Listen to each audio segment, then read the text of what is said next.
Assalamualaikum warahmatullahi wabarakatuh. Hai guys, makasih ya udah balik lagi ke channel ini dan mengklik video ini. Oke guys, nah seperti biasa aku mau ngebacain atau cerita yang pernah dialami oleh orang-orang atau netizen-netizen di luaran sana ya. Dan seperti biasanya juga nanti akan kita cantumkan ceritanya di atas atau di samping dan kita akan membaca sambil mendengarkan ceritanya. Oke? Nah di video kali ini aku mau ngebahas tentang pengalaman seseorang yang nggak sehoror-horor amat lah ya. Horor sih sebenarnya. Kenapa horor? Ini bukan dia didatangi sebuah hantu atau apapun, tapi dia konon katanya dia mendapatkan teror yang membuat usaha dia menjadi bangkrut guys ya. Kira-kira apa tuh ceritanya dan bagaimana cerita kronologinya? Mari langsung kita bahas aja langsung ke videonya. Cekidot.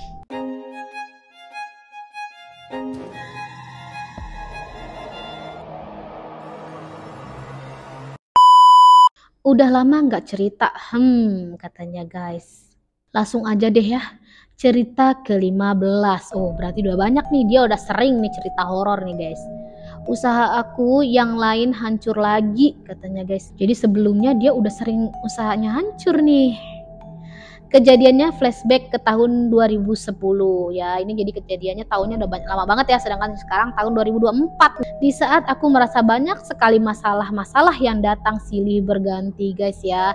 Udahlah banyak masalah, sekarang masalahnya adalah bangkrut lagi bangkrut ya. Tahun itu dimana aku sudah tidak bekerja. Aku sebetulnya bingung saat itu harus ngapain. Tapi hidup kan berjalan terus guys. Jadi dia posisinya saat itu nggak bekerja guys, sampai dia tuh bingung mau ngapain lagi nih, mau kayak mana. Tapi kan hidup ini berjalan terus. Kalau gue kayak gini terus, gue stuck kayak gini, gue diem aja juga ya akan terjadi diem aja. Jadi gue harus terus menjalankan hidup gue dengan baik gitu kan. Akhirnya aku berdiskusi sama istri, cari cara terbaik agar keluargaku tetap berlimpah rezeki nih guys. Akhirnya dia kembali berusaha. Singkat cerita, aku memutuskan untuk memulai dagang. Padahal ini bukan keahlianku. Karena dia bingung nih, aduh kerja apa ya, udah berhenti kerja ini sekarang, kerja apa ya. Setelah dia berdiskusi sama istrinya, akhirnya dia mengambil kesimpulan dan menyepakati bahwa dia akan bekerja berdagang. Padahal dagang itu bukan salah satu keahlian dia guys ya, cuman itulah satu-satunya kerjaan yang bisa dia lakukan saat itu. Ya mungkin terdengar sedikit aneh, aku yang biasa kerja di pabrik, di kantor banting setir berjualan demi sesuap nasi. Istilahnya kayak lagi wali, hehehehe. Ya, jadi dia tuh ternyata sebelumnya dia adalah kerjanya di pabrikan guys, di kantor-kantor gitu ya, pakai baju kemeja, pakai baju rapi. Maksudnya kayak wali ini apa ya guys ya? Maksudnya kayak sebuah lagu kali ya, sesuap dasi gitu kan lagunya Wali. Aku saat itu masih mencari dagang apa yang seharusnya. Ya, aku pun bertanya-tanya ke keluarga, sama keluarga istri kira-kira usaha apa. Oh jadi dia waktu itu masih cuma mikir aja gitu kan, gimana kalau kita dagang aja. Terus mereka juga masih bertanya, terus kalau kita dagang apa gitu kan. Jadi mereka saling masih sama-sama bertanya-tanya nih, apa ya dagangan yang cocok buat aku, kita, dan untuk menyambung hidup kita nih gitu guys.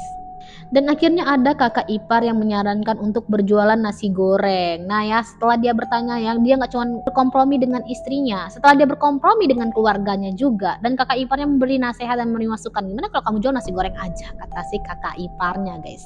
Katanya ada tetangganya udah nggak kuat, udah tua, niat mau jual lapak nasi gorengnya. Oh ternyata kakaknya ini ngasih solusi itu karena kebetulan dia ngelihat ada orang yang nggak kuat nih yang jual nasi goreng. Kamu bisa tuh kali lanjutinnya, kayaknya dia aja sampai tua masih jualan, berarti dia sukses dong. Nah kamu bisa nih kayaknya ngelanjutin, kata kakak iparnya nih guys. Aku coba survei dan akhirnya memutuskan untuk memulai usaha nasi goreng. Emang sih aku nggak ada basic, tapi karena aku selama muda dan masih bujangan selalu hidup sendiri, jadi masalah masakan udah sering hehehe. Dan ada juga faktor aku doyan makan, jadi tahu sedikit soal makanan enak guys. Jadi setelah dia diberikan solusi oleh kakaknya, yaudahlah cobalah aku survei ya, karena kalau masak-masakan kayak gitu kayaknya itu mudah deh ya, apalagi nasi goreng. Dan aku juga pernah nih sering masak gitu kan, kayaknya itu keahlian yang paling mudah yang bisa aku jalani saat ini. Saat itu aku diajarkan cara memasak nasi goreng dari ownernya. Aku perhatikan, akhirnya aku pun bisa dan berani langsung terjun usaha kuliner ini. Ya saat saat itu emang tujuanku guys ya. Akhirnya dia datang tuh ke si tukang ownernya alias si bapak-bapak tua tadi yang katanya udah mau berhenti dari kerjaan dia. Dan dia beli usahanya plus dia ternyata diberikan ilmunya guys oleh si ownernya ya. Konon katanya namanya ownernya guys ya. Wah keren banget sih bapak ini ya. Dan akhirnya dia bisa nih ngejalaninnya. Kayaknya mudah nih ya bisa gue jalanin katanya guys. Tapi aku mencoba buat resep sendiri dan aku coba bagikan ke kakak dan tetangga-tangga menuku sebelum aku jualan, dan responnya ternyata kakak mereka enak katanya, alhamdulillah. Nah setelah dia belajar, dia tambahin dengan ilmu-ilmu yang dulu pernah dia pelajari. Wah ini kayaknya kayak gini pakai ini enak nih, tambahin ini enak nih, kayaknya kayak gini aja gimana kalau kayak gini. Dan dia cobain ke kakak-kakaknya dan ternyata katanya, oh ini enak nih, bisa nih kamu jualin katanya guys. Aku pun mulai usaha ini dengan modal yang ada.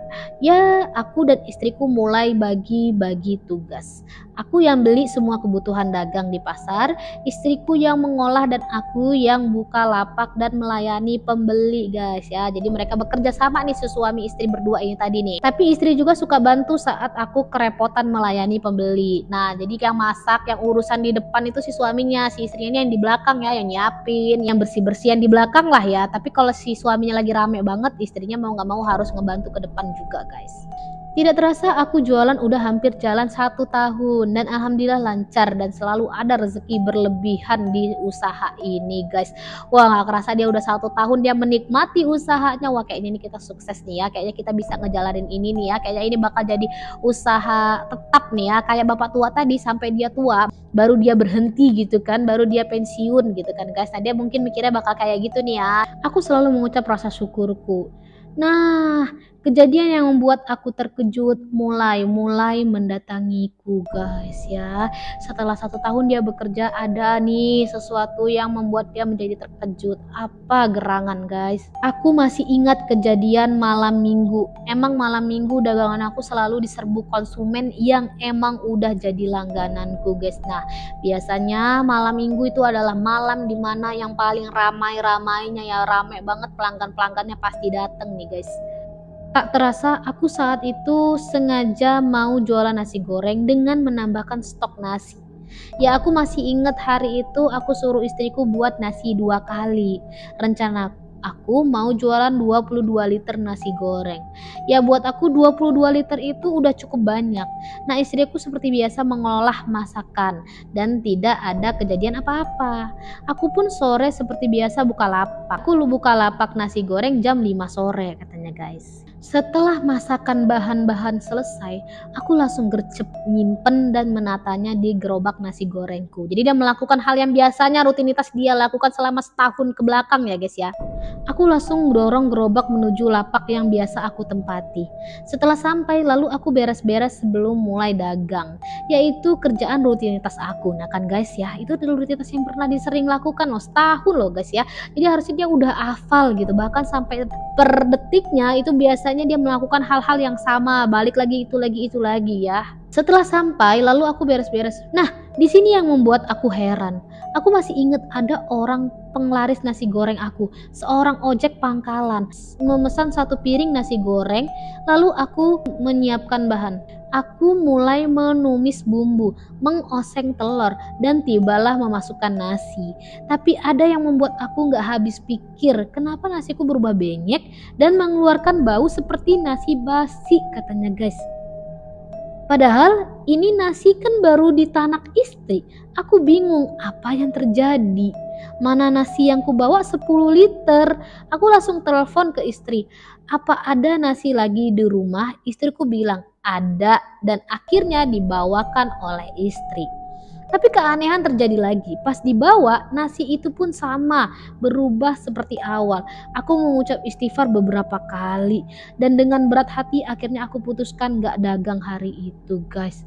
Nah, dia melakukan rutinitas seperti biasanya. Tapi kenapa di rutinitas kali ini, ada keanehan nih guys, yaitu ketika dia menggoreng nasi, kok si nasi ini basi, padahal biasanya dia ngelakuin ini, nasi ini ya biasa gitu guys, dia masaknya sama seperti biasa, dia ngegoreng seperti biasa, dia bawa seperti biasa, bukan nasi kemarin atau gimana pun. Dan yang lebih anehnya, si nasi ini kok jadi benyek, padahal mereka pasti sudah memastikan dong nasi ini harus sama seperti biasanya, nasinya sesuai ya, jangan pulen ataupun jangan keras gitu kan guys, namanya nasi untuk dibuat nasi goreng. Tapi kali ini kok aneh gitu loh, selama setahun kenapa baru ini udah kayak orang baru belajar jual nasi goreng gitu kan, pikir dia kali ya guys. Ya bener-bener aneh sih ya saat itu ya guys ya. Dan yang lebih anehnya lagi, dia udah bilang sama istrinya, coba masih ada nasi lagi nggak nih ya, dibawain lagi sama istrinya. Dan yang lebih anehnya lagi, nasinya balik lagi basi. Ya itu aneh sih, aneh banget. Dibilang sedih ya sedih, tapi mau gimana lagi, masa iya aku paksain jualan dengan kondisi nasi seperti itu, katanya guys. Kejadian ini terus menerus menimpa aku nggak habis pikir ada apa guys ya. Nah, kalau terus menerus sih makin aneh ya guys. Kalau cuma sekali, 2 kali, atau sekali aja ya saat itu aja, jadi besok diperbaiki. Oh mungkin kemarin dia masaknya si dandangnya nggak bersih nyucinya, atau mungkin kemarin dia nggak sengaja masukkan ada nasi yang basi atau apapun lah ya, mungkin gitu kan. Nah ini akhirnya diperbaiki, besok jangan sampai hal itu lagi gitu kan. Tapi kok ini anehnya kayak gitu lagi, dan aneh banget sih ini. Aku pun bilang ini aneh. Aku sih orangnya positif aja, tapi dengan kejadian ini yang berulang, akhirnya aku merasakan ada kejanggalan juga guys. Nah disinilah dia baru berpikir guys ya, karena ini berulang-ulang kali kejadian sama keluarga mereka ya, sama dagangan dia barulah mikir, kenapa ya ini kayaknya ada yang aneh ya. Sebelumnya mungkin dia berpikiran positif seperti mikir, oh ini mah cara masaknya salah nih, istrinya ini pasti kecapean nih kemarin masaknya nih ya, yang seperti kita tadi bahas, mungkin aja si nasinya ke bawah ada yang basi, atau cuciannya ada yang nggak bersih, atau gimananya gitu kan. Karena kejadian berulang-ulang, ini ada yang nggak beres, ini ada yang aneh, ini fix ada yang aneh gitu kan, pikir dia guys. Ya puncaknya malah asa sesi. Aku pas dagang, rumahku malam ada yang ngetok-ngetok pintu berulang kali. Waktu istriku buka, nggak ada orang di luar. Istriku pun cerita langsung sama aku. Aku sih tetap positive thinking ya. Makin ada kejadian-kejadian aneh, nggak cuman jualan-jualan yang basi, ataupun masakan-masakan yang nggak enak, ataupun apapun itu. Nah sekarang malah ada yang ngetok-ngetok rumahnya tapi nggak ada orang, aneh ya. Kejadian yang lain, kadang pas aku tutup lapak, aku kan langsung belanja ke pasar. Nah biasanya aku kan membersihkan gerobak habis dagang. Yang bikin heran, kenapa waktu pulang dari pasar aku ngecek gerobak selalu banyak tanah belepotan di kaca gerobak. Emang aku sih pikir mungkin ada orang iseng, tapi ini aku rasain hampir setiap hari. Ya mungkin ada orang yang tidak suka denganku, katanya guys. OMG, jadi kalau dia setiap habis bersihin gerobak ya, setiap habis dia dari pasar, kok ini gerobak ada tanahnya. Perasaan kalau ini dari becek-becekan gerobak ini harusnya kan bawahnya gitu. Kenapa ini di kacanya gitu kan banyak tanah-tanah? Kok ini aneh ya? Ini aneh banget ya, dan berkali-kali ya, kata dia guys. Aneh gak sih menurut kalian guys? Kalian tahu pendapatan aku sehari dari usaha dagang ini, 3 bulan pertama aku bisa beli motor secara cash guys. OMG, lumayan, pantesan aja dia sangat menikmati ya pekerjaan ini. Tapi setelah kejadian terus menerus, akhirnya aku coba nyaret bertanya pada orang pintar lah, kata dia. Nah ya, karena dia ngerasa ini udah mulai aneh dan terus-terus kejadian, dan keanehan-keanehan ini tidak masuk ke logika dia ya. Setelah dia berpikiran positif terus menerus, akhirnya dia tidak lagi bisa berpikiran positif karena ini sudah tidak masuk dalam logika, katanya guys ya. Akhirnya dia mengambil keputusan untuk tanya ke orang pintar nih ya. Dan aku pun mendengar bahwa gerobak dagangan aku emang ada yang sedang mengerjai usahaku biar bangkrut dengan cara memberikan tanah kuburan guys. Itu menurut versi si orang pinternya guys. Ternyata gerobak dia ada yang ngisengin ngasih kuburan. Gak iseng sih itu mah kayaknya ya, itu sengaja guys ya. Ada orang jahat di balik ini semua menurut si dukun atau si orang pinter ini guys. Lanjut, oh aku pun terkejut dengan penjelasan orang pinter tersebut karena aku merasa nggak punya musuh. Wah, kok ada sih orang sekejam itu, kenapa ya, bener tak ini pak gitu kan. Dia memastikan, mungkin ya dia terkejut ya, selama ini aku ada musuh loh pak, ini bener tak pak gitu kan guys. Dengan kejadian ini akhirnya aku sadar bahwa ternyata usaha apapun pasti akan ada orang yang tidak suka suka padaku guys. Jadi kita tuh kalau bekerja nggak cuman karena ada musuh, ada orang sirik pun ada ternyata guys ya. Tapi opini yang mendasar ini membuatku berpikir mungkin emang aku harus berhenti usaha ini karena gangguannya udah mulai intens. Kenapa aku nggak berusaha melawan udah, tapi ini udah mulai menyerang personal guys katanya guys. Jadi dia udah mulai coba melawannya dan sebenarnya ya mungkin dengan masukan-masukan dari guru dia atau si orang pintar tadi ya guys ya, tapi ini udah nggak bagus lagi nih karena personal dia udah mulai terganggu nih. Apa nih ya kira-kira? Terus guys, seperti anakku yang sakit berulang-ulang padahal anak aku aktif katanya guys. Ya saat itu umur anak aku baru 4 tahunan. Sedih emang di saat aku berkeinginan buat usaha, ada juga musibah yang selalu menderaku. Tapi aku tetap mensyukuri apa yang ku dapat. Walaupun imbasnya aku harus menutup lapak daganganku katanya guys. Aduh sedih banget sih ya. Kenapa sih orang kalau sirik ataupun iri gitu guys. Janganlah mencelakai orang lain gitu kan. Ya aku tutup dagangan aku setelah aku buka selama 16 bulan guys ya, 1 tahun lebih berarti ya guys ya. Kenapa aku tutup? Aku nggak ingin ada kejadian di luar nalar yang bikin menimpa keluarga kecil aku guys ya. Dia lebih memilih untuk menyelamatkan keluarganya, terutama anak kecilku. Mungkin aku dan istriku bisa menjaga diri. Gimana kalau ada apa-apa sama anak aku nggak mau ambil resiko katanya guys. Nah sekedar info, nggak lama dari aku tutup lapak nggak jauh dari tempatku, bukalah lapak nasi goreng baru. Apa yang bikin kaget, ternyata suami istri yang jualan itu persis ciri-cirinya seperti yang orang pintar jelaskan kepadaku. Wallahu alam ya, mungkin emang bukan rezekiku di sini. Ya aku sih selalu mendoakan buat orang yang emang iri pada keluarga kecilku. Sekedar info, aku masih ingat waktu Piala Eropa pas final aku dagang, aku mendapatkan laba bersih sampai 1,9 juta. Bisa kalian bayangkan apakah teman-teman di sini ada yang seperti aku kejadiannya guys ya. Dia jadi bertanya-tanya nih, ada nggak sih yang ngalamin hal yang sama seperti aku ya. Dia usahanya diganggu oleh orang yang iri sama dia guys ya. Konon katanya gitu, dia diganggu oleh orang yang iri sama dia guys ya.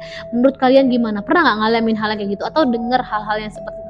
Dan itu menurut aku tega banget sih ya guys ya. Ya usaha atau apapun itu kan persaingan, itu persaingan secara sehat aja lah ya. Rezeki itu udah Allah atau Tuhan yang maha kuasa yang telah mengatur ya guys ya. Dapat atau nggak dapat itulah rezeki yang saat itu diatur oleh Allah ya. Namanya usaha masing-masing, kenapa harus menutup usaha orang lain, apalagi menzolimi orang lain ya guys ya.